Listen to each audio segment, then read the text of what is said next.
to Just an Average Fantasy Football Podcast.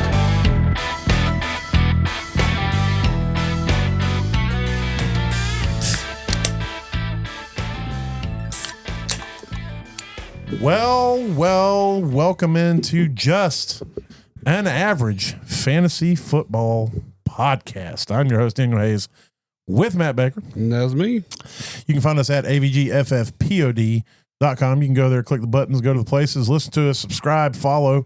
You can listen on the website. You can listen on Apple, Spotify. You can check us out on the YouTubes. Go seek us out. Go find us. Give us your love. Give us your adoration. Hold us in your bosom. Cuddle us close to you. We'll hold you in our bosoms. I mean, however we got to get you to subscribe.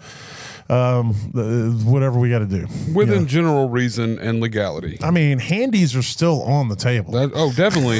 And bosomies are on the table too. We got to work that out. Bosomies sounds worse, but also better. It sounds like more fun, but absolutely. All right, we have a quote beer of the week. This is actually a drink of the week. We have not had these, and I don't want to hear no shit about that's not what real men drink. Anyway, we got Hard Arizona Premium Spiked Beverage. So the Arizona that makes the sweet teas. This shit says cocktail, cowboy cocktail. That's real, man. Yeah, Hard Cowboy Cocktail. That sounds. I'm pretty sure Cowboy Cocktail was the title of your third sex tape. It was the third or the fourth. I don't know. I'll never forget those assless chaps. I'm telling you what, they were assless and dickless. They were. Mine is Muncho Mango. It's 5% per volume, but yeah, just like the Arizona teas, except these are more expensive. And not as good. I don't know. The watermelon's not that good. Mango's not bad. Mango's not bad. Try that and see what you think. I'll try the watermelon. Which one do you prefer? The mango's better, I think. You keep the mango because I think the watermelon's better. Yeah. Like it almost tastes like they tried too hard with the watermelon. It's not bad. It just isn't. I think. It could be my taste too. Like, you're kind of going through it right now. So the reason we had to push a day is Baker's dealing with an abscess tooth. So he's on teeth. It might be 10 of them. Who knows? I don't know. It's a whole mouse going. Hectic. And anybody who's dealt with extreme tooth pain knows that's the one of the last things you want to do on this earth is talk for an hour. Yeah, that was my deal yesterday. I was like texting everybody, sending everyone to voicemail. Like, look, I can't talk. So he's not necessarily drinking. He did try the Arizona, but he is on some painkillers. So if he starts drifting off, we'll have to reel him back in. We'll be all right. We will be okay. All right, let's hit some super intense news.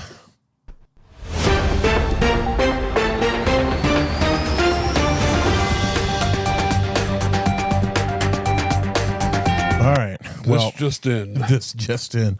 We'll go ahead and hit the bad news of the week. So, Jordan Love not Jordan Love. Jaden Daniels. I was about to say, where are you going with this? Is not starting. Mariota's going to start. I think if you have Mariota, he's a good start still. He has, believe it or not, in the last 16 or so, whatever I sent, I think it was last 17 games. Marcus Mariota has more weekly QB1 finishes than CJ Stroud. And this will be the fourth game that he has started in that time, whereas CJ Stroud started all of them. Yeah. So there's been some crazy stats coming out this last few days. I've been finding out, but anyway. So yeah, he's not starting this week. They're going to give him at least another week to deal with. I think it's a knee what he's got going on, maybe a toe. I don't know. Everybody's got toes. So him and McLaurin, right? Yeah, McLaurin's out. Both ruled out. He's not going to have surgery, but McLaurin's ruled out. We can go ahead and hit all the outs. CeeDee Lamb's out. Jaden Daniels out. Terry McLaurin's out. Mike Evans is going to be out, and Jatavian Sanders with the Panthers, which. That was a massive step down from those other names, but it is still a name you need to know because he has been kind of a streaming tight end option and whatnot. So, and then you got some questionables coming into the week. Krosky Merritt did not practice all week until today, so he's questionable. Let's see, Pearsall, Jennings, Godwin, Godwin had a full practice, and then he was questionable, so I don't expect him to play this week. And then Jaylen Warren, you need to monitor what's going on with Jaylen Warren. There's really nobody seems to know either side whether he's going to play this week or not. So hopefully we get a little bit more info come tomorrow. But that's going to be interesting if he's out, what goes on with Pittsburgh. And I know a lot of people like me in some dynasties that didn't expect to compete with him this year. I've been running him as my RB2 in a lot of leagues, and he's been pretty solid. So it's going to suck if he does miss. Evan Ingram had a full practice day, as did Fields, Waddle, and Isaiah Likely. So it looks like all those guys are going to be good to go this week. So it's going to be good to get Likely back for anybody who's struggling at tight end.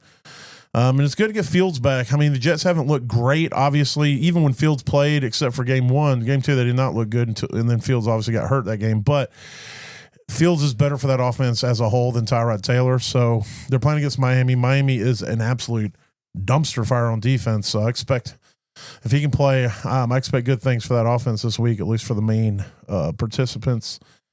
Brock Purdy likely back this week, as well as Tucker Kraft. Josh Jacobs was questionable, but looks like he's going to be good to go. And Theo Johnson also, again, back. Let's see. Well, all those people are expected back. It has not been confirmed. They're still questionable. I think they came out today, said Purdy is starting this week. Okay. Actually, you know what? Right before we went on air, Kraft was switched from questionable to healthy. So, yes, my notes aren't as clear as they should be. Worthy, Xavier Worthy should be back this week, too. It's going to be tough to play him unless your back's against the wall. I mean, hopefully you don't have to play him. You can give it a week and see what happens. If he goes out there and can get the volume that you want. But I mean, he's still wearing the brace. Yeah, he's probably going to be wearing the brace the rest of the season. So we'll see how that goes. Devontae Adams is dealing with something. He is questionable as well, but he's expected to play as well. Let's see, Tedrow and McMillan also, as well as Baker. Mayfield, all of them are questionable, but thanks for clearing that up. I wasn't sure if I was questionable. No, you're definitely questionable. Every day of my life. Even when you're healthy, you're questionable. That's true. But they're all expected to play. But, things could happen in the last moment, so you just keep an eye on that. It seemed like when Tuesday rolled around on my phone, Tuesday and Wednesday, it's like every time I got a notification from Sleeper, it was like 7 different people were questionable. Yeah, I know, I was like, good Lord.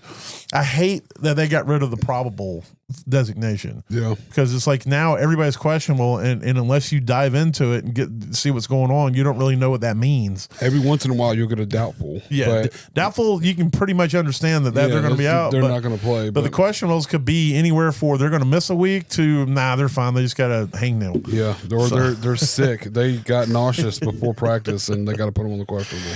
All right. So, all right. Well, let's head on into we'll go ahead and break down that Thursday night game for last night. You got some kind of sounder to send us into that? Oh, let's see. I don't even know what half this means.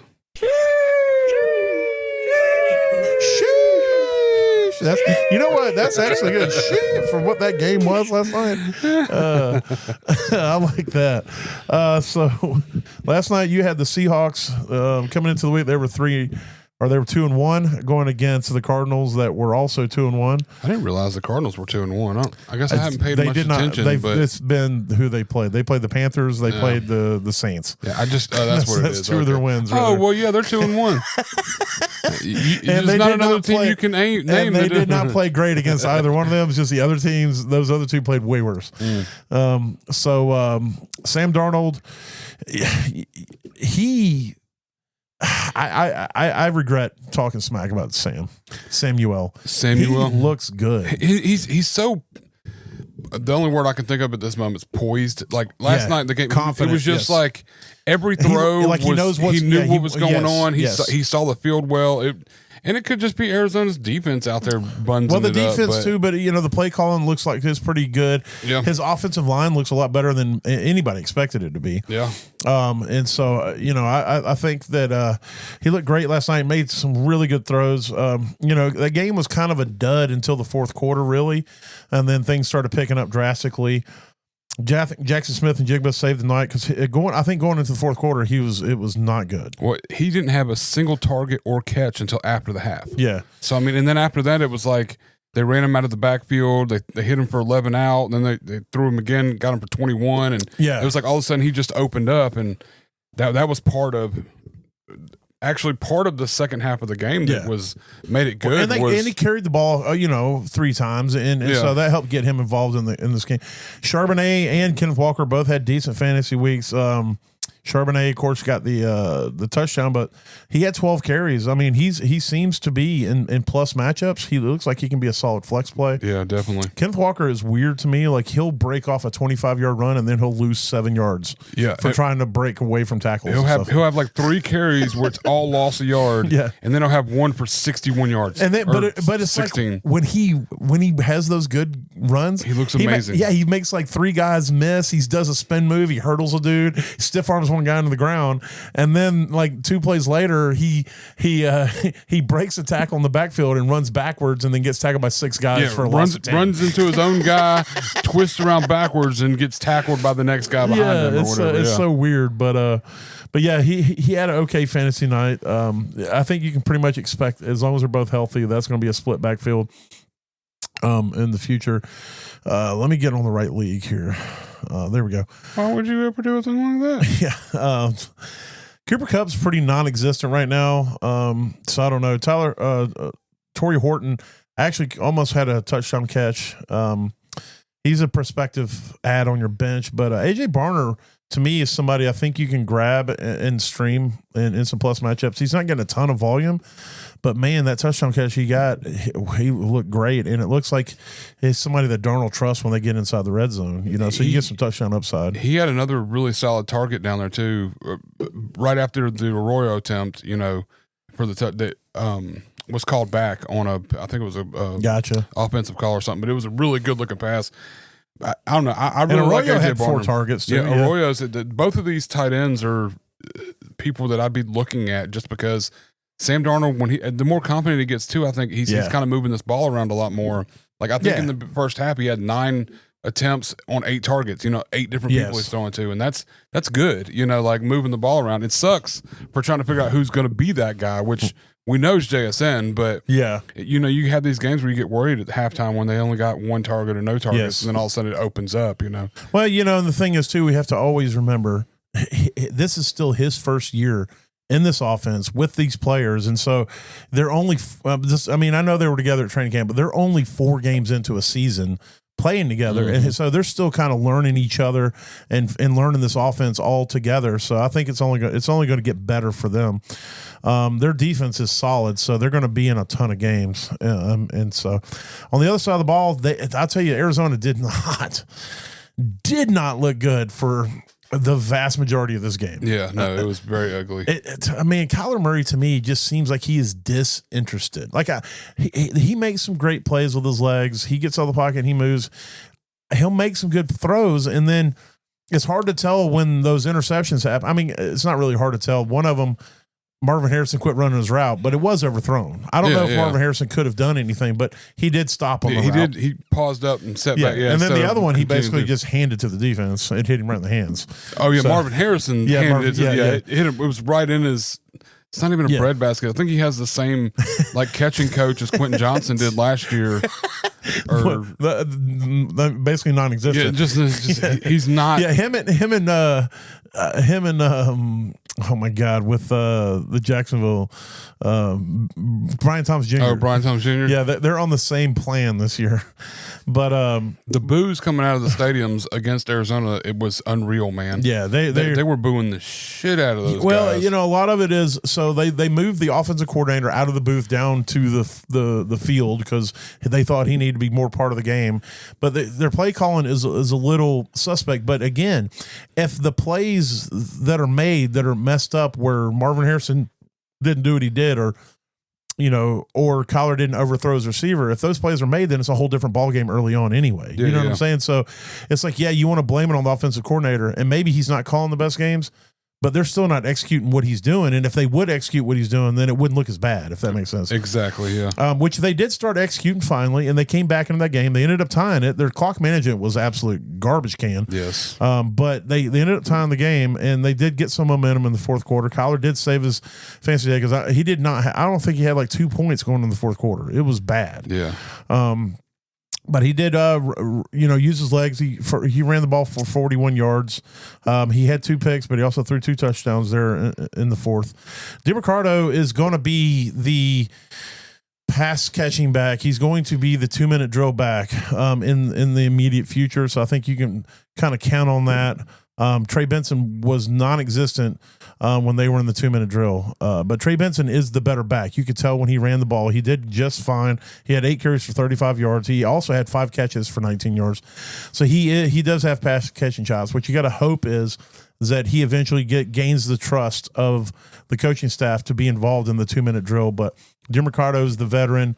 He understands this offense. He's probably a little bit better on the pass protection and stuff like that. So this is kind of where that is. But, so it's going to be kind of a 2-man backfield, I think, moving forward.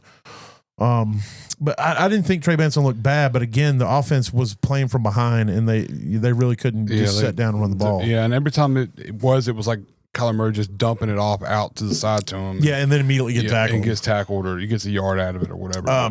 So Marvin Harrison ended up saving his fantasy week. Ended up probably if that game would have ended the way that it went the first 3 quarters, after I don't know that that's recoverable, man. Like you could tell when he caught that touchdown, he like dropped to his knees. Yeah, he was like, "Oh, thank God." Yeah, it was. He didn't know he was going to catch it. We'll put it that way. And it was a really good catch. Like I've been calling the dude soft and whatnot because he just doesn't seem.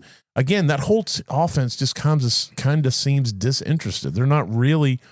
There's no fight in them. It seems like it. But every game they've been in this, they came back against. Who did they play last week? I want to say it was Tampa. But I could be wrong on that. San Francisco San Francisco. They came back on them, if I'm not mistaken, but ended up losing that game as well. So they did have some fight a little bit, but they just too much too late. Yeah.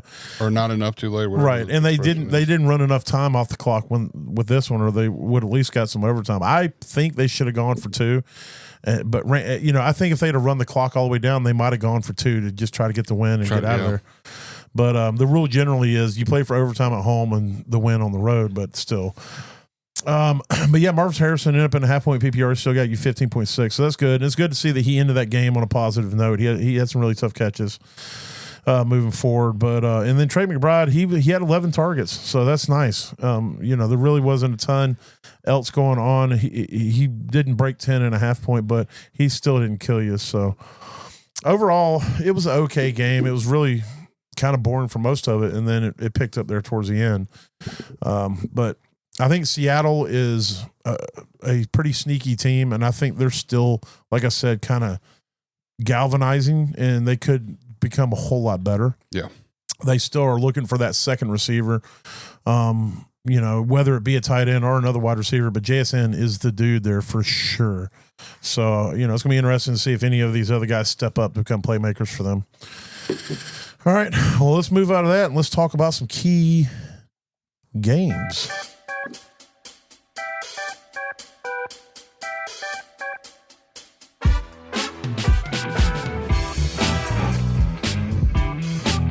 Yeah.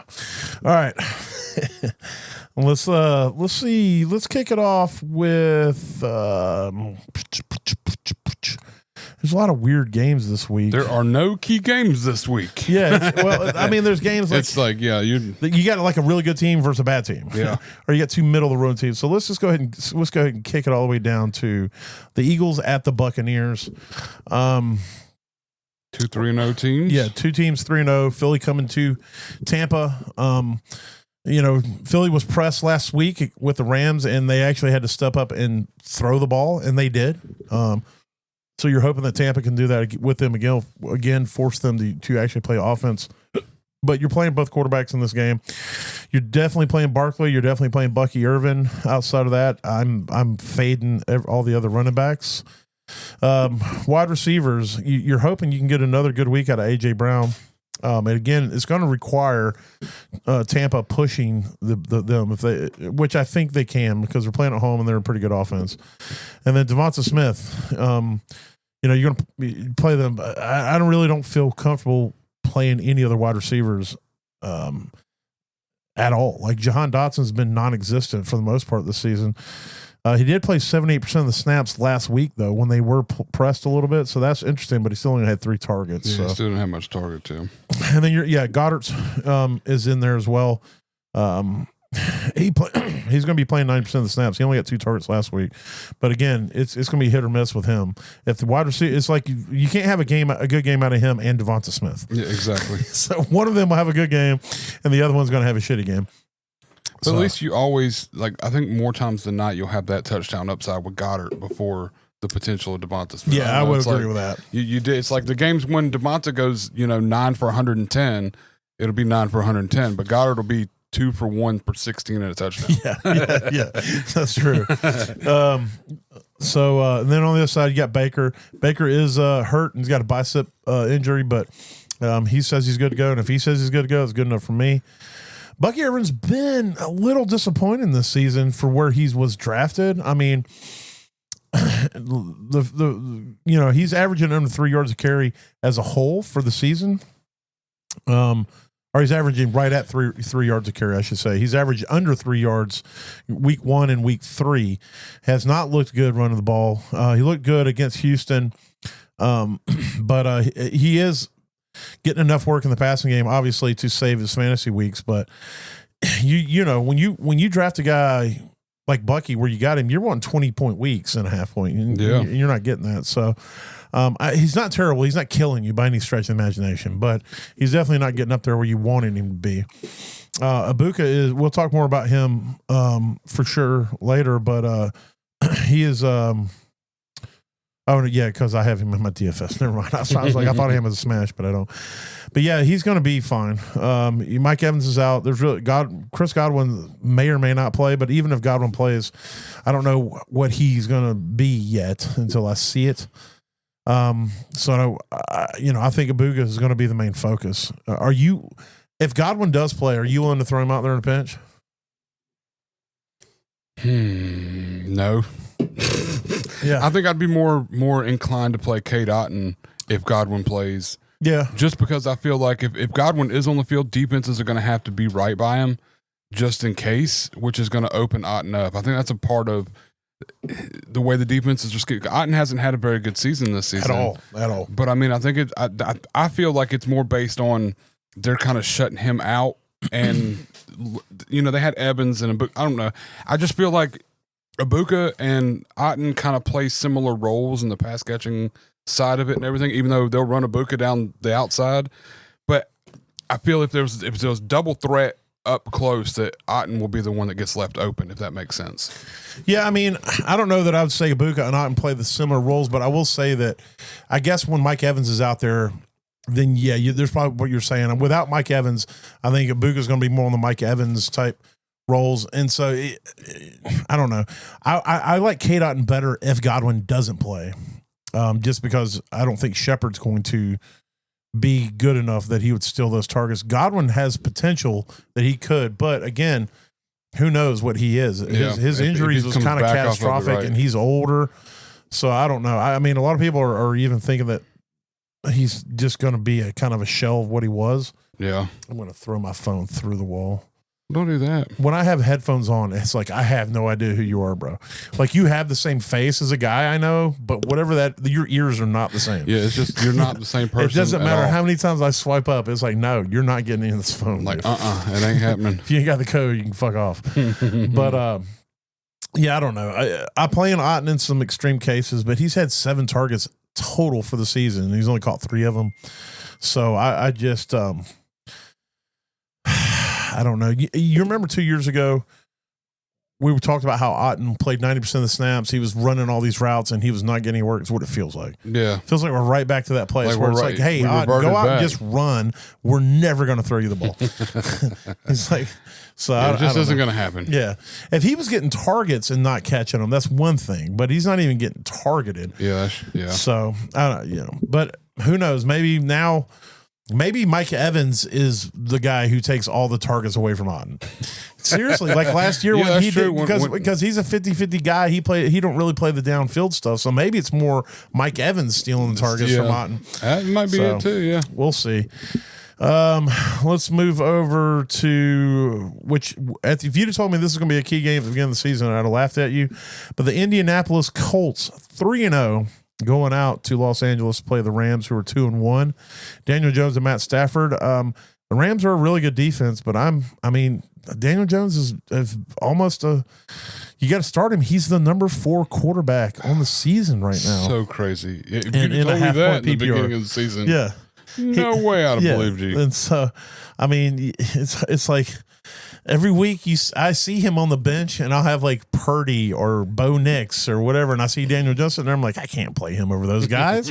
And then every week he performs better than those guys. And then you get, it's like, well. And here's what'll happen. The minute I go, fine, fuck it, I'll throw Daniel Jones in. He'll go out there and throw 6 interceptions in the first quarter. That's exactly what's going to happen. So yeah, I guess I'm willing to play Stafford in a pinch. He hasn't been terrible. He hasn't killed you. He's been okay at with the volume and stuff. So, I don't expect. Indianapolis's defense is solid, but I don't think it's a world beater or anything like that. But I don't think Stafford's going to go out there and light up any fantasy boards. Jonathan Taylor is a man amongst boys. He is an absolute beast. He is currently the RB1.5 point. Let me make sure I was right on down. Yeah, he's number 4 because I was in the wrong league. But quarterbacks don't have a lot of movement. Yeah. Most leagues they're unless it's more about 6 or 4 points. Yeah, exactly. But Jonathan Taylor is an absolute. He's a beast. I'm so happy I have him where I have him. And I'm so happy that I bought in. I just felt like with Daniel Jones at quarterback, I just felt like this could be his year, just because they were going to, based off of how last year ended and then coming into this year, Daniel Jones will run the ball, obviously, but he's not like somebody I really am concerned about stealing touches from a running back, even though he has stole some touchdowns from him. But yeah. So yeah, you're playing him. I'm playing Pittman. I played Downs in a pinch. His season hasn't been great thus far, but Downs is somebody is going to have to be important to this offense in tough games like this. He's going to have to be able to get targeted against the Rams because I don't think Pittman's going to be able to go out there and carry it and Downs not be part of the offense, if that makes sense. Yeah. And then Tyler Warren, he's getting the targets. He's had 9, 7, and 5. Last week was a bit of a down week. He's yet to get a touchdown. So if we start getting those clicking, he's going to be an absolute animal. It's going to get dangerous. On the other side of the ball, Kyron, is in there, but Blake Corum has been stealing some time and some touches the last couple of weeks. He's still playing 30% or under on the snap percentages, but when he's out there, he's getting work. So I'm not playing him, but I don't like that he's stealing Kyron Williams' work. Yeah. So Puka is an animal. He's on pace to break all the records. He's had 11 targets, 9 targets, 15 targets. He's caught 10, 8, and 11. Dude is on pace to catch 147 balls this year. The NFL record, I think, is 129 when Michael Thomas. And that was my mom. Oh, no. So he stays healthy. He's an absolute animal. And then it's like you would think with all the targets that he's getting, you wouldn't be able to get any targets to Devontae Adams. Nope. He's getting he's getting plenty. Not as many, but close. Yeah, he's had 8, 13, and 8, and he's not catching as many though. Yeah. But he's definitely you're going to have both of them in the lineup, and that's it. And then I'm not touching any fucking tight ends for the Rams. So there's that. Let's see. Next game, we'll talk big game. Baltimore Ravens 1-2, which is crazy, but it's even crazier as they're going to Kansas City to play the Chiefs 1-2. 1-2. So let's keep this in perspective. We just talked about the 3-0 Colts going to the 2-1 Rams, and now we're talking about the 1-2 Ravens at the 1-2 Chiefs. We are living in strange times. Yeah, it's the upside down. It's the backwards. It's Yes. something's going on. We'll start with Baltimore. Yeah, Lamar's in. Derrick Henry. I'm benching him in a league for Jordan Mason. Oh, nice. Yeah, that's a. I'm in a it's obviously not. I think it's like a 10-man league or something. But I have Derrick Henry and I have Christian McCaffrey. I drafted near the turn. Yeah. Got them both. And then I picked up Jordan Mason late, and now I'm benching Derrick Henry in this league because he's almost cost me games these last 2 weeks. It's been he Kansas definitely City's cost you a game defense, 2 weeks ago, and then against the I don't know He's fumbled every week the last 3 weeks. Yeah, all 3 games and lost 2 of them. Yep. And I don't know. He doesn't look like the dominant dinosaur that we've come to know and love. It's just there's something missing there. I mean his yards per carry. I mean outside of when he played Cleveland, which we talked about earlier, but I mean he still averaged 9 yards against the Bills, 4 yards, a little over 4 yards last week. Yeah. Against Detroit, which we kind of expected. They're a good rush defense too. And then, and he got the touchdown, but you get the risk of the fumble, and he's not getting his usage is way down. Last year, Henry was getting like what we saw in week 1. He's getting 16, 18, 20 carries a game. Last 2 games, it's 11 and 12. Like that's he doesn't get any pass work. I mean, it's tough. It is tough. And I don't think they're just going to come in there and score over the Chiefs and have to run the ball, the whole time. So, I definitely not. And Kansas City has a tough rush defense. I mean, listen, 99% of the people who have Derrick Henry are not benching. I'm not saying bench Derrick Henry. Oh, yeah. No. I'm just saying, if you got Jordan Mason, you might think about it. I mean, I'll probably swap him back in. It could be a case of overthinking. I did it last week with A.J. Brown. I'm like, I'm benching him, and then I threw him back in, and thank God I did. There's one league that I didn't. I played Tet over him, and it didn't cost me the win, but man, it would have hurt if it did. It would have hurt, yeah. Because thankfully I had a defense that put up like 25. I had the Minnesota defense, so that definitely helped. It saved me. But yeah, I don't know. I'm not liking the vibes of Derrick Henry right now. So this week he's going to probably get 200 yards rushing and 3 touchdowns, and then everybody's going to be like, "Oh, see, he's an animal," which is true. Which wouldn't doubt it, but you don't. I don't know. It's. After 2 good weeks to start the season, Zay Flowers fell off last week, but I'm still playing him. That's what you get when you have wide receivers. Rashad Bateman had 7 targets, caught 5 of them last week, and he caught a tud. So that's interesting that he got involved that heavily in the offense. D-Hop is strange to me. He's still seeing roughly 30% or less of the snaps.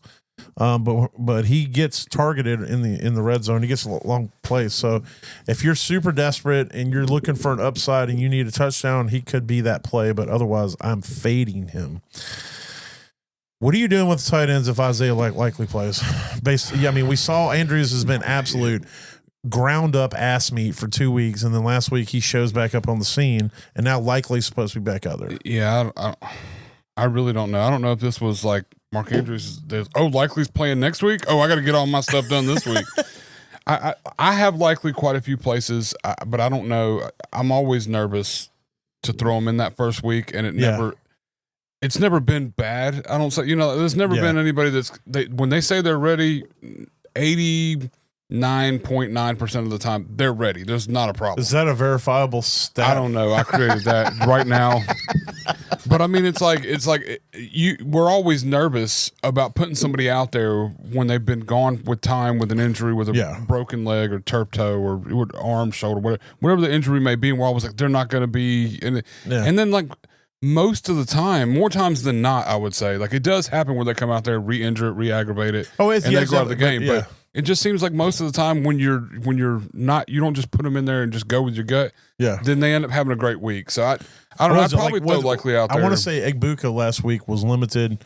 They were saying he was going to be limited in the game, and it was like, I don't know if I want to play him. And then he had a good game. Yeah, and he wasn't limited. 8-9 targets. He caught one of them. He didn't need but one hand to do it, which Baker said was insulting to his throw. But he's like, during the interview, they asked Baker, they're like, so which catch did you like better, the two hand when he come up and grabbed it right there at the clutch game, or the one handed catch out?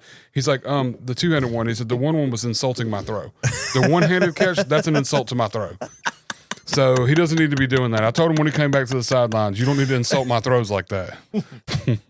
But yeah, so I mean, love Baker Mayfield. I do too. His interviews, everything, and then the stuff people say about him, all the way coming from college up to this, you know, the stories and stuff people have about him is pretty. Yeah, it makes you think about his journey up to this point. Why it took so long for it to be this guy. He was a walk-on at Oklahoma. Nobody believed in him.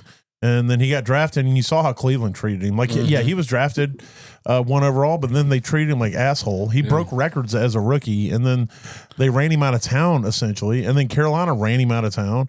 And it's like, this dude's he's somebody that literally has had to earn where he is and what he's got. And he's finally at a place that they love him, in a town that loves him. So I hate that he's in Tampa because I'm a Panther fan and I fucking hate Tampa Bay, but I like Baker. I think that if they come out and say 100% likely is definitely 100% ready to go and everything, I'll probably throw him out there. I mean, would you play him over Andrews? If you had to pick one, I would play Likely over Andrews. Yes, really, I would. Okay, just because, I mean, Likely and Andrews have similar stats so far this year, and Likely hasn't even played. Andrews caught 6 balls on 6 targets last week, sir. And all Likely has to do is catch 7 on 7 this week, and they're the same. That's fair. That's fair. So it's too easy for him to come out there and tie him in fantasy in 1 week without, you know. I don't know. I hate Mark Andrews. He did it to us last year. Yeah, you know, everybody got all. And it's still, if I didn't play him last week, I'm not going to play him this week out of spite. If that makes sense, I can understand that. Pat Mahomes has been pretty solid this year. He had a down week last week, but other than that, he's been pretty good. And Baltimore is he's going to need to put up points to beat Baltimore. Yeah. I don't want to touch any of the running backs. I just don't. I don't want to. If I have to play one, if you're telling me that my life depends on playing a running back in this backfield, is Kareem Hunt. Yeah, he gets trusted more down in the red zone than Pacheco does. So Pacheco just looks washed to me. So yeah, I mean, Kareem Hunt's old as balls, but he's at least, like you said, getting the red zone work. Yeah, he gets the red zone, the trust in the red zone down there. Yeah, I would like to see Rashad Smith get involved a little bit more, but I'm not going to bet on it until it'd be something I want to see. Xavier Worthy it's just, like I mentioned earlier, it's a scary play for me. But again, if you're desperate, this is one. Because of this, it's a dislocation, and he's having to wear this harness or whatever, or this it's not a harness, brace. Was it? What did you call it? It's earlier? A brace, yeah. Okay. I just worry he gets tackled one time and falls on that shoulder. Yeah, he'd be done. It starts. Yeah. I just keep envisioning that. So I don't know. Or if he crosses Kelsey's path again, we don't know. What beef is there. Yeah, if Taylor mentions before the game how happy she is that Xavier Worthy's back out there, he's playing. Yeah, all of a sudden he could get clotheslined by Kelsey across the middle again. He may have a dislocated head before the end of the game. So that's a fair point. But yeah, I mean, again, if you're desperate and you need points, he's definitely an upside play. Outside of that, I don't know. Hollywood Brown maybe is somebody I would throw out there. He's at least getting the targets. Juju as well is getting the targets, but not a ton. Tyquan Thornton is a touchdown upside play, though. Tyquan had 9 targets. He had 9 targets last week. He might be the play, actually. So I went and picked Tyquan up a lot of places this week. It's funny. Like, he could not get on the field in New England, and now he's become essentially their best receiver since Worthy went out. Right. And yeah, you're going to play Kelsey. You're not expecting a lot, but he's basically turned into a tight end that you're just like, just don't goose me. Yeah. Like, I'll put you out there. I'm not happy about it, but maybe you'll get a touchdown, maybe you won't, but just don't goose me. Yeah, just don't get me no points. Yeah. All right, big game here just because of the implications. Green Bay 2-1. At the Cowboys, 1-2. Jordan Love. Implications. Yeah. We'll talk about Jordan Love a little bit more later, I'm sure. Mm-hmm. But you're playing him. You're playing Jacobs. Jacobs hasn't been the best, but he also hasn't been the worst. So he's in your lineup. I don't know what to do with the wide receivers. I just don't. Matthew Golden is the upside play. I will say that. If there's going to be a long touchdown, it's going to be him. Romeo Doubs is the safe quote play. And then the rest of them, I don't know. Wicks, I don't know.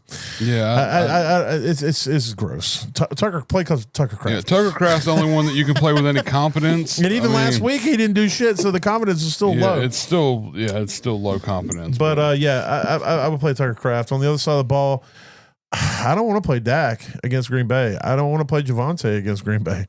I mean, Javonte's he'll volume you to an okay fantasy week. Yeah.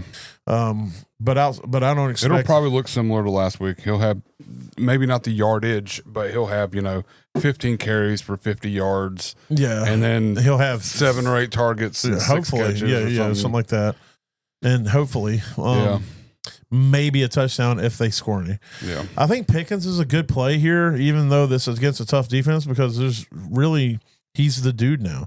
So, I will say Dak Prescott will be the best quarterback he's ever been the number one receiver for. So, yeah, that's true. Be interested to see how that pans out. I think Jake Ferguson to me is a smash play because he's going to get targeted so many times that he's going to probably die. Yeah, I think him and Puka are arguing over who's going to get more targets next week.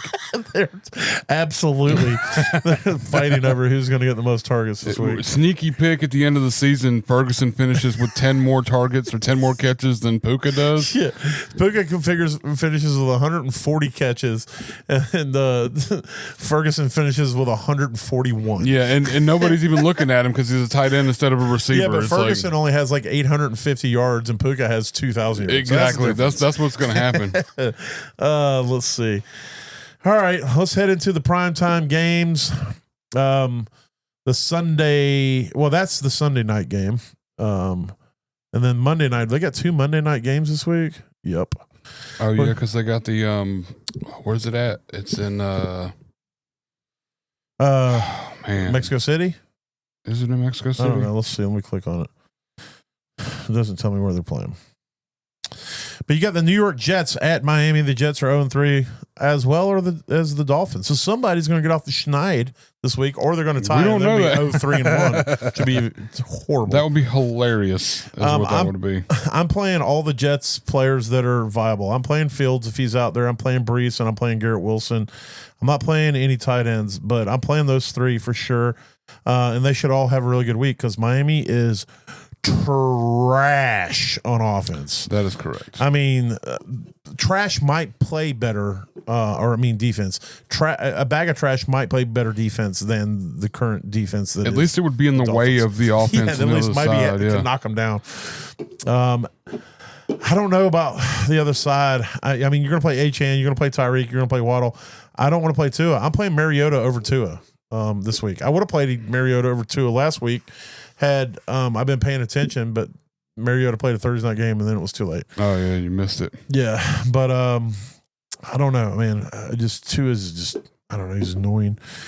He's gonna throw 2 interceptions at least, or he's 2 interceptions. Yeah, and maybe 2 fumbles as well. Yeah. I don't know. I think Mike McDaniel's on the verge of getting fired. So I think the Jets are going to win this game, to be honest with you. I hope they win it like big. I don't know. The Colts did week 1 against Miami. Just beat the dog shit out of them. Yeah. I don't know. We saw Miami's offense come to life a little bit last week. So I think they do have a little bit of offensive momentum, even though they caught that L at Buffalo. But I think the Jets their defense is really good, and the Miami defense doesn't exist. Yeah, it's a myth, like unicorns. Mythological, yeah. Yes. All right, move on to the other barn burner of a game, the floundering Cincinnati Bengals, who are somehow 2-1 against I wouldn't say floundering, but 1-2 Broncos. No, I am not playing Jake Browning. You can't make me against Denver. I will not do it. No, I'm going to play Chase Brown, but I'm not going to like it. This offense is garbage, and I'll play Jamar Chase, but T. Higgins can fuck off forever. Yeah, it's hurt. I didn't realize it was going to hurt this bad for Chase Brown having Jake Browning back there. I thought it might.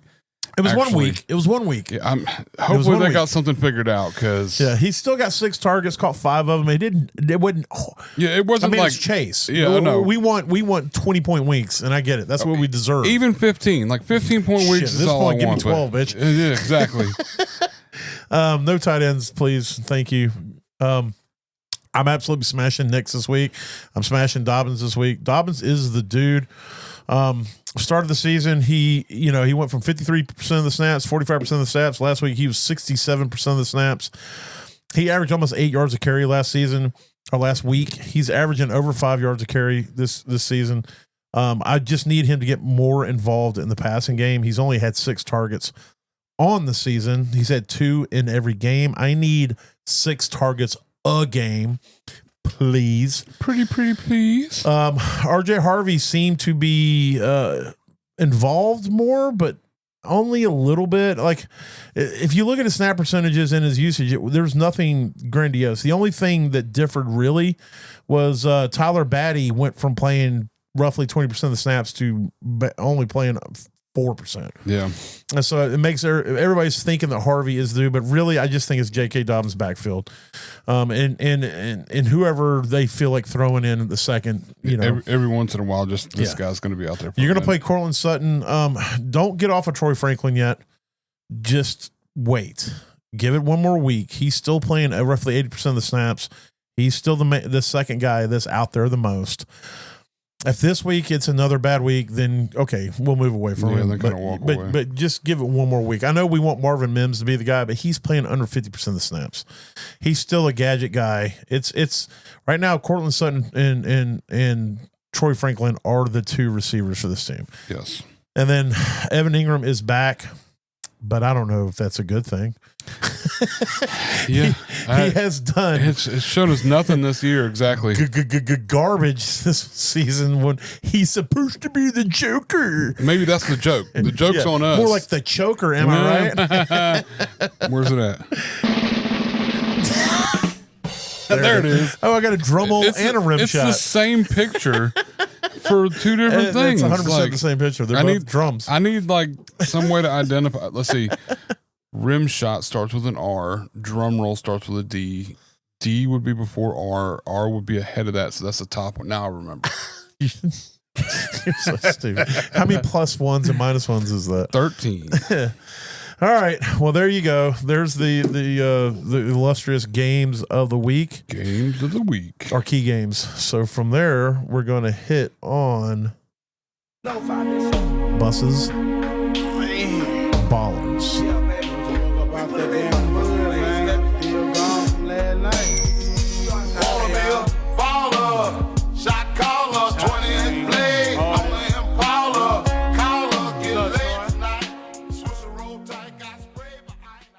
All right, that cut gives me enough time to go where I need to and pull up what I need to pull up.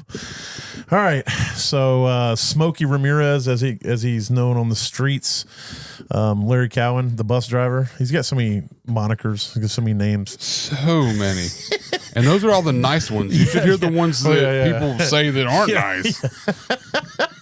When he rejects my trade offers, you should hear the names I give him then. Right. All right. So his first baller of the week is Carson Wentz. There's a theme here.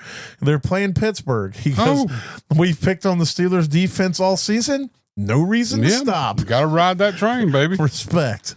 We just talked about J.K. Dobbins having a smash week. He says J.K. Dobbins versus Cincinnati. I can see the Denver RP running backs getting tons of work in this game. So J.K. Dobbins will be the beneficiary of that. Omarion Hampton with Najee out is going to be the main guy versus the Giants. And Bus says the New York Giants running back defense is super soft. The Chargers may look to ramp up Hampton's touches. I think they won't have no choice to. There's not much else behind him, and I think he's right. I think Hampton's going to have a great week. Baker's favorite player, Nico Collins, against Tennessee. The best. He says everyone has passed well in Tennessee. They're 28th against wide receivers. So Nico's should have a good game. And then last but not least, TJ Hawkinson, also against Pittsburgh. TJ broke the touchdown drought last week against the Steelers, who are 31st against tight ends. Hawkinson could be Wentz's number 1 or number 2 target. So I hope he's the number 2 target because I need Jefferson to be the number 1 target. You have to keep in mind that Addison will be back this week, but I think it's still a good play. And you get the touchdown upside with Hawkinson for sure.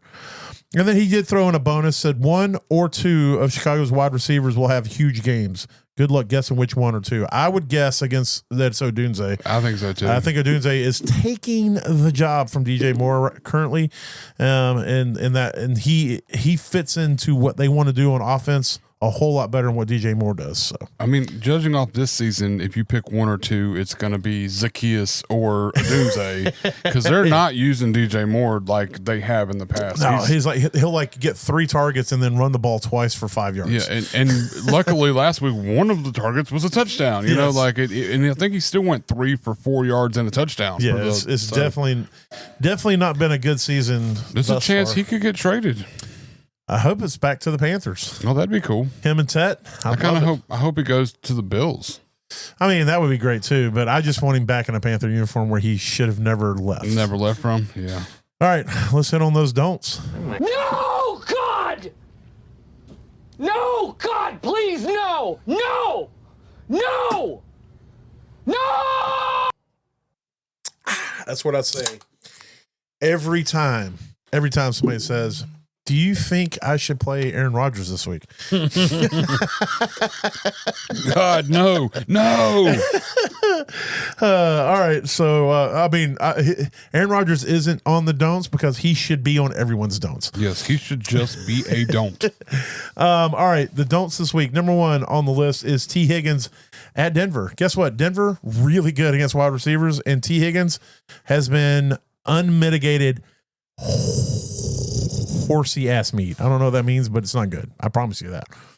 Horsey ass meat. Yeah, I don't know. I was trying to think of something else, and that was the first thing that came to mind. Just the main part of what I said is ass meat. Yes. So, truth. Yeah, keep that in mind. He's I don't know. T. Higgins. I don't think T. Higgins is a bad receiver. Don't get me wrong. I think T. Higgins is a really good receiver. But T. Higgins is not in a place or a team or with a quarterback that's going to get him the ball in any kind of consistency. And Denver's going to really try to make that not happen again, and they're probably going to be super successful at it. Yes. Next on the list, and I'll have to admit, Baker talked me into this one because I didn't want to pick this, so I'm hedging my bet. If it works, I will give you a little bit of credit, but I'll take most of the credit. Oh, yes. But if it doesn't work, you get all the credit that if it works doesn't work. too. I'm fine with that. But David Montgomery versus Cleveland, I was trying to find another don't.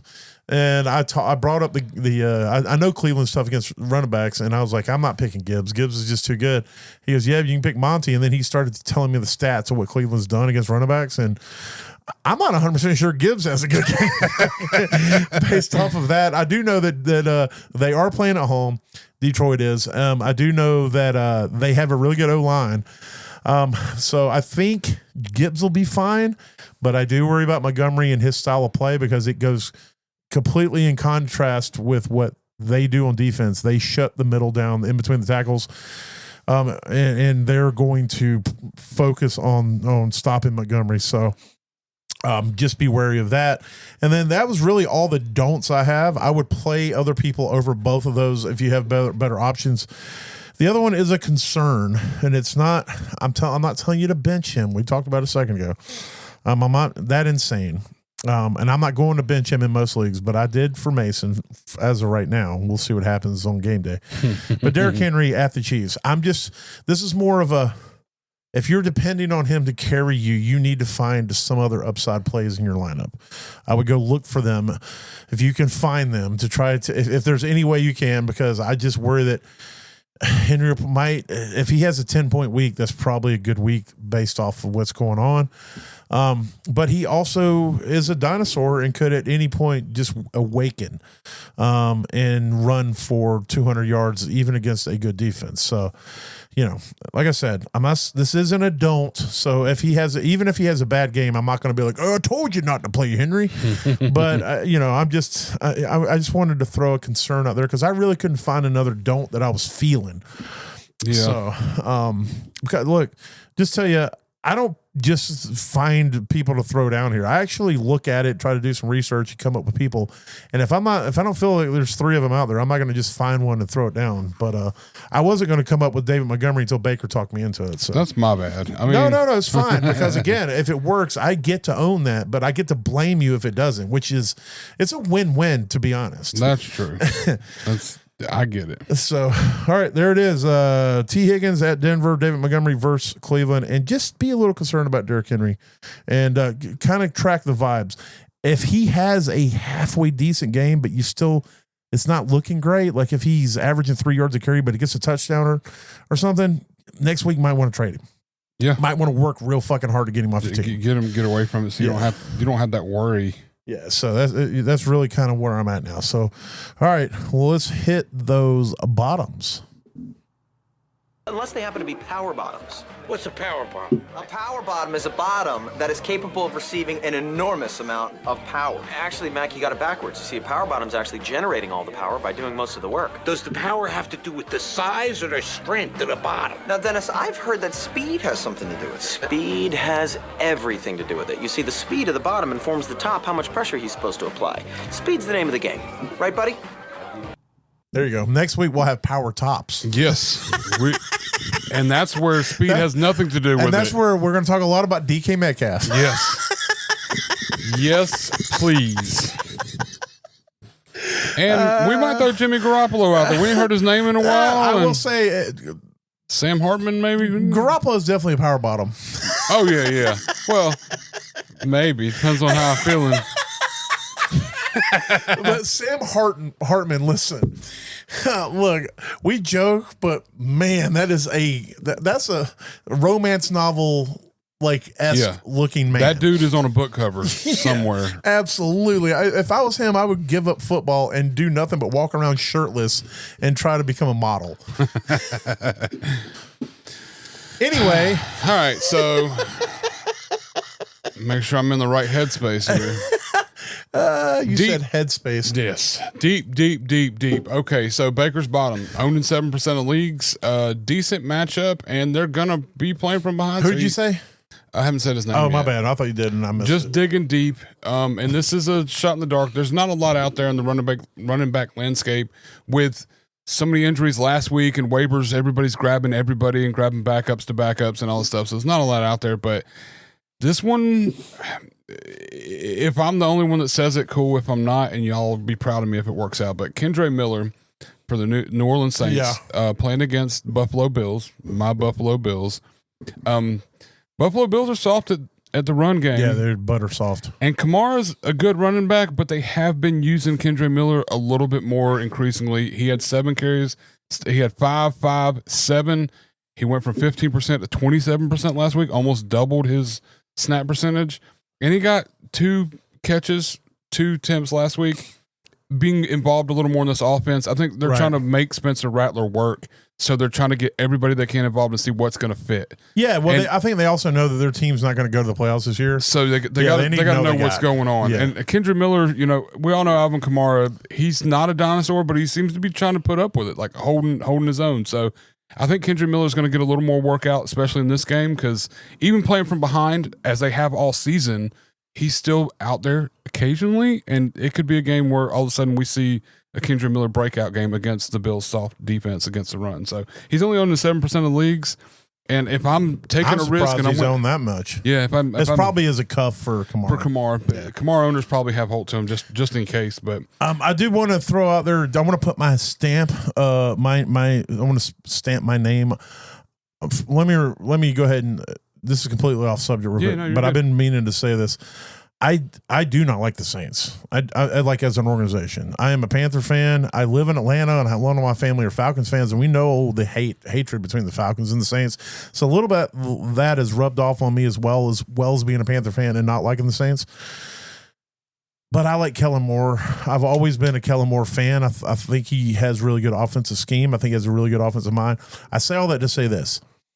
This is a team, if you're in Dynasty specifically, there's players here you need to be buying in for the future. And you need to watch this team. You need to watch what they do in the future with the draft. Kellen Moore's, even if they lose the rest of the season, I'm not going to say he won't get fired, but chances are he's not going to get fired. Ritter, is it Ritter or Rattler? God, I don't know. One of these days. Nope, none of these days. So Rattler hasn't looked great, but he hasn't looked completely useless. And if you go look at his fantasy finishes, he's been actually okay. If they get a good quarterback through the draft, which they're going to get a high draft pick next season, they're going to invest in players. I'm just telling you, if this team is a stock, they're penny stocks right now that could turn into, in a couple of years, they could turn into big name type stuff. And Kellen Moore has a scheme that can bring that out of good quality players. So I'm just saying, don't worry about the Shaheeds and stuff like that, but the Kendre Millers are somebody you're going to want to buy into, and whoever they accumulate moving forward in the drafts and trades or whatnot that they do. I'm just saying that this is a team you may want to start buying into in the next couple of years. Yes. Yeah, you can and to focus on. So, for whatever that's worth. But go ahead. What's your next bottom? Next bottom, wide receiver, with the news that Terry McLaurin is definitely not playing. Somebody's got to step up. You got two options here outside of Debo, with Jalen Lane, who's only owned to 2% of leagues, and Luke McCaffrey, who's only owned to 2% of leagues. So I wanted to go with Jalen Lane because I don't know. I feel like, they use him in punt return, but I feel like they might shift that a little bit now that they know that Terry McLaurin's not going to be out there. And take him a little bit away from that and give him a little more field time. Hell, they might in the both offense. be a good play this week. Who's going to be I guess Debo. Yeah, Debo's the only other target they have, but I don't know. Mariota's got to throw to somebody. He's going to throw the ball Zach Ertz at some point. Smash. Yes, Ertz is going to be a smash. And you grab the pieces where you can, especially with Baker's bottoms. You're digging to try to get the best spot you can off of it. Both only owned to 2% of leagues. Both have an upside of getting you 7-8 points, maybe, if you're lucky. McCaffrey had the big touchdown last week. It was a great throw. He did. Dropped it right in the bucket. So, him, you got to also take into account when you bring these guys up. Mariota's starting again, and Mariota, these are the guys he practices with. Yeah, so these he are guys, knows these guys. He knows their timing, their tendencies and their timings, their tendencies and all that. So yeah, it's definitely something to look into and grab, especially since Mariota's starting again. Me personally, I got McCaffrey just because it's already happened, but I also like Lane. I've picked him up in a ton of places in Dynasty because I think he's a talented late round, pickup. A guy they picked up late. Yeah. So and then I talked about this guy pre-season, and he hasn't gotten any gameplay until this last week. But then it was on the shoulder of 7 targets and 5 catches. But Gadsden, the tight end, Oronde or Oronde. It's Oronde Gadsden he's only owned in 8% of leagues, which is I'm starting him in a couple leagues that I need upside. I feel like it could pay off. It's a good matchup. They're playing against the New York Giants. Don't look at his projected points if you put him in your lineup. Yeah, no, just put him in there and close your eyes. Set him and forget him. This is a guy who's uber talented. He's a big target. They haven't had a tight end this season that's worked out so far, and all of a sudden he gets more game time, and he showed up and showed out. He had 5 catches for, I can't remember. I'm going to pull his numbers up now, but you go ahead and do that because I'm pulling up. He had 5 catches for 46 yards. Not huge numbers, but for a tight end, he put up 9 point. Well, excuse me, it's going to be less than that because I'm in a different league. But so that would be 5, 2.5, so 7.1 points. He got you last week, and a lot of y'all probably have never heard of him. He's probably definitely on your waivers. So just to give you a little background on Gadsden and why he has the potential to be good. He started out as a wide receiver in college. I went and looked this up because I want to make sure I was right. So he started out as a wide receiver. His second year as wide receiver, he caught 61 balls for 975 yards. And then 975 yards and 6 touchdowns.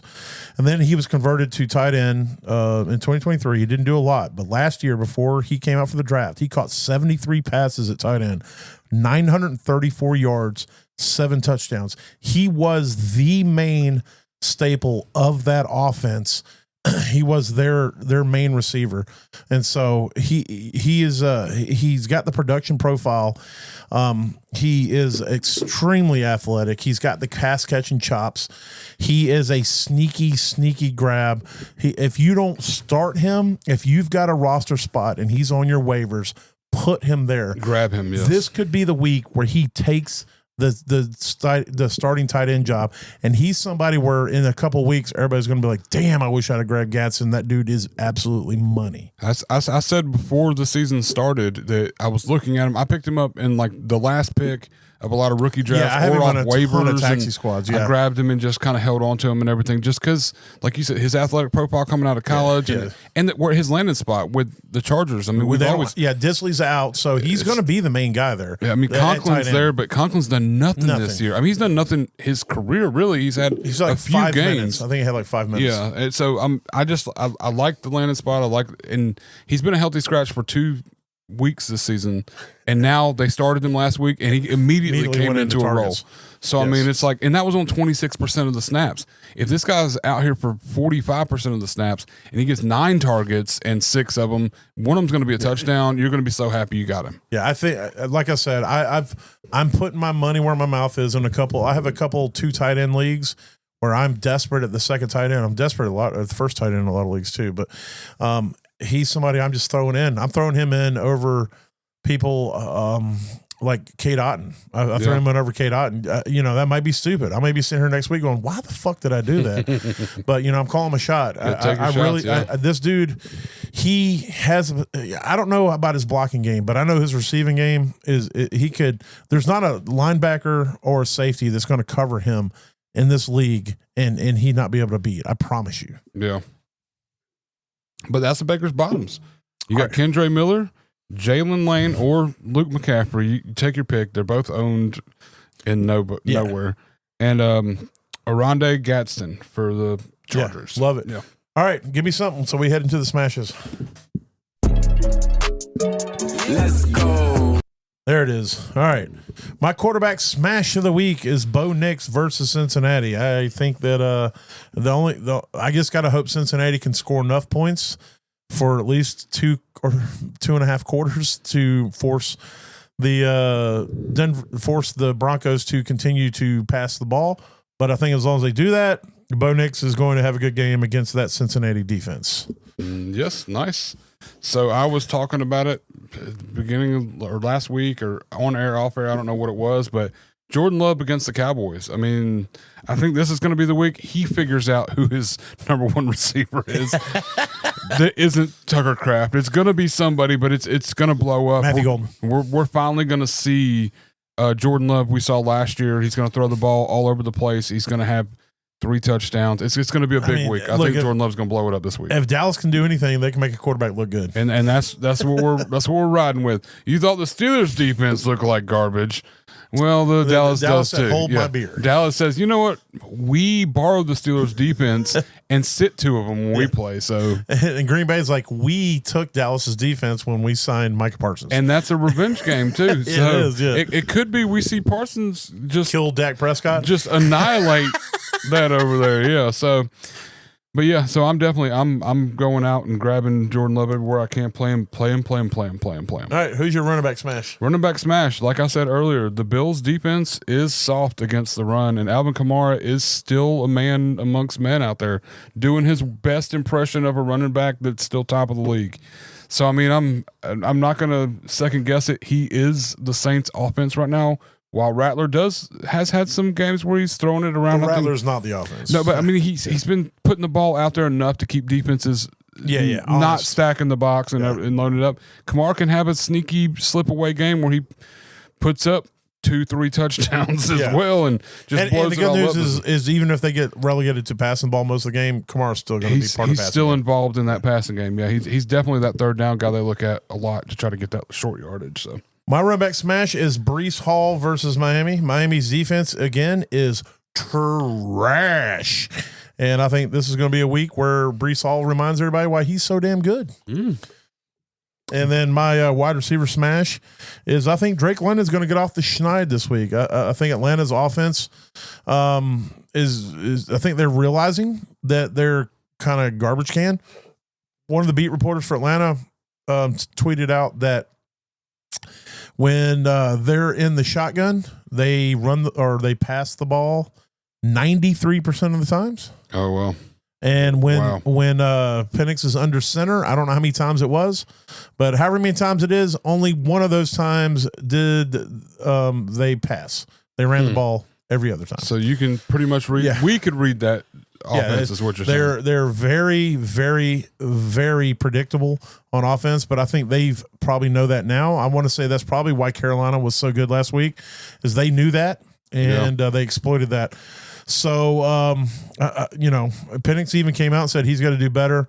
So, I expect this week for them to focus on getting Drake London the ball, and Washington is a good defense to do that. And I think Washington is going to push them.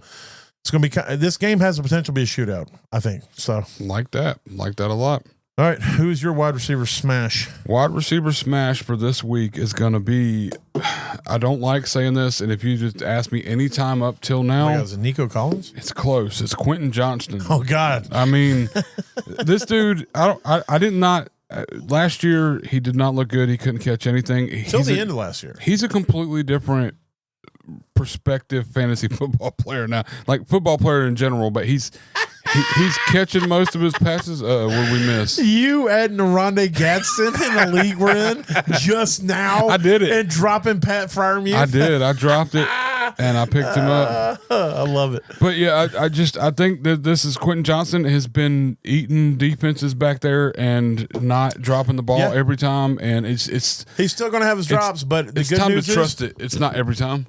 Well, the other good news is that Herbert doesn't stop throwing in the ball. That's true. He may have a drop, but then he'll have he can get 2 more pass attempts in the red zone. I just so I feel like this is going to be a big game. I mean, they are playing against the Giants. Yeah, another team that just gives up all kinds of points to the passing game. So I'm gonna ride it while it's hot. Hopefully, I can catch this little bit of spark while it's ignited. So all right, well, who's your tight end smash?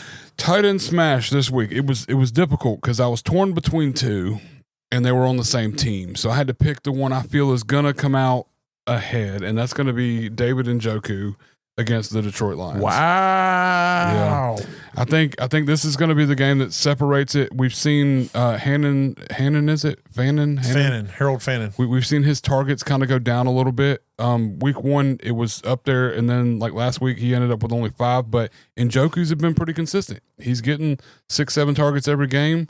And I feel like against Detroit, Flacco's going to have to unlock that high-powered offense, and it's going to involve the tight end. It's finally going to be that. They're going to have to pass the ball. Detroit shuts the run down, and I still think Quinshon Jackson is going to have a good game, but their run game is not like a world beater, so they're going to be forced to pass, and if they're going to even try to compete with Detroit. So. Yeah, and I think Njoku is going to be on the shoulder, or on the back, or the shoulder, or the front part, or wherever part of it he needs to be on to catch a bunch of passes and throw a touchdown down in there or something. Or catch a touchdown. He might catch a touchdown. He might not throw it. So, but yeah, David Njoku is my tight end smash this week. All right. Well, I'll close it out with my tight end smash. It is Hunter Henry versus Carolina. Carolina did show up a little bit on defense last week, but I think that has to do more with Atlanta's predictability on offense. I don't think Carolina has a good defense, and they are one of the worst teams against the tight end.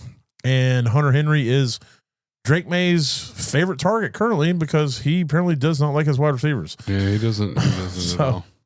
The running game is kind of floundering. The running backs, we don't know what that's going to be. We don't know what the wide receivers are going to be, but we do know that Hunter Henry is going to be.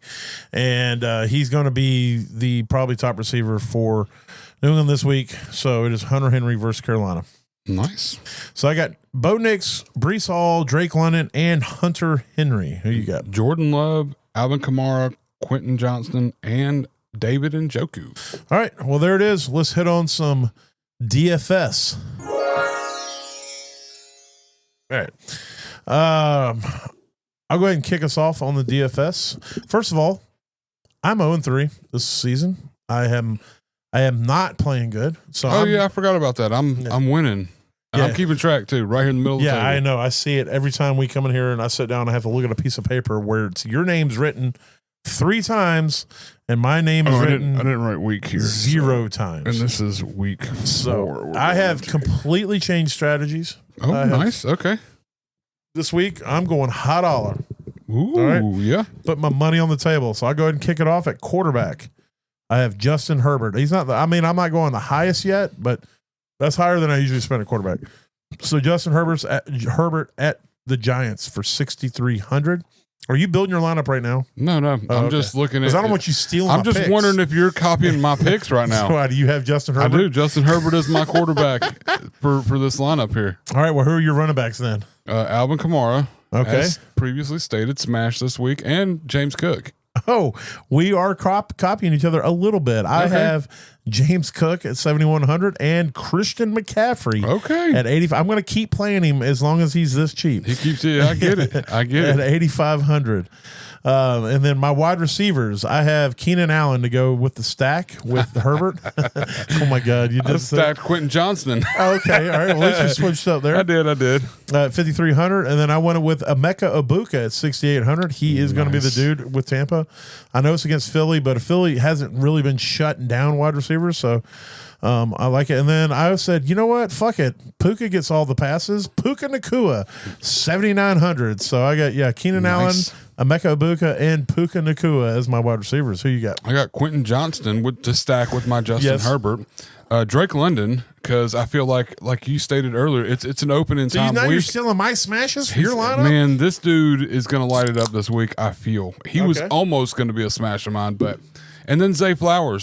He had a down week last week, and Bateman was the beneficiary of his down week, but it's going to revert back, and Flowers is going to be that dude in that offense, and he's going to catch 1,000,000 balls. All right, well, who you got a tight end? I went Soups cheap, also to stack with Justin Herbert. I bet I went cheaper. Oh, maybe not. I got Gadsden. I got Gadsden in my tight end spot, $2,600. Ah, you're $100 cheaper than me. I went with Tommy Tremble at $2,700. I looked at Tremble, and then I scrolled down just a little to see what was going on, and I grabbed Gadsden. I didn't even think about it. Even if I would have went with the super stack like you did. That's exactly what I did. I'm glad I didn't, because there's a little bit of diversity. Yeah. Tight ends. So now I don't really want Gadsden to do as good as I thought. I do know that New England is terrible against tight ends, so I hope Tommy Tremble without Jatavian Sanders there at 2,700. Yeah. All right, my flex. This is where I had to, because I spent so much earlier, I had to save money at the tight end, at the flex, and at the defense. So my flex is super cheap, and it's probably not going to pay off, but that's why I need everyone else to do really good. But I went Isaiah Bond, $3,100, and everybody's like, what?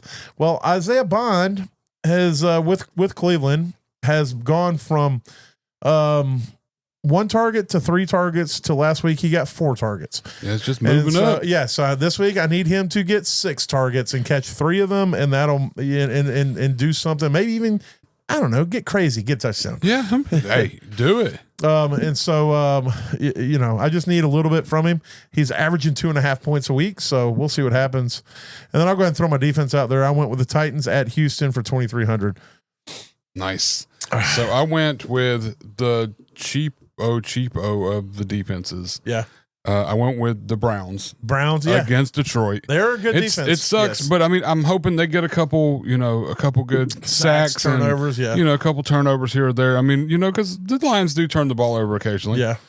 And then my flex play, I was hesitant. I was back and forth between this guy and Christian McCaffrey, but I ended up sinking my teeth into Saquon Barkley this week against Tampa Bay. I was wondering where you spent where you dumped your load. Yep, I went ahead and grabbed Saquon Barkley. Saquon. I did. I spent up essentially on running backs, went middle of the line on receivers, and then went cheapo on tight end and Browns. I spent up on defense. Everything except tight end, flex, and defense.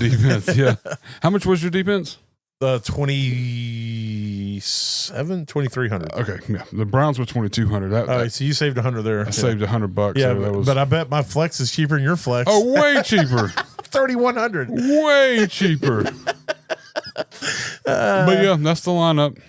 All right. Well, there it is. There's whatever that's worth.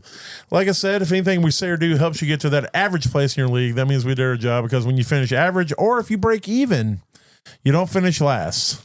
So hope you guys have a good one out there, and get ready for that fantasy week coming up, and we'll talk to you next week. Later. Oh, God. Holla.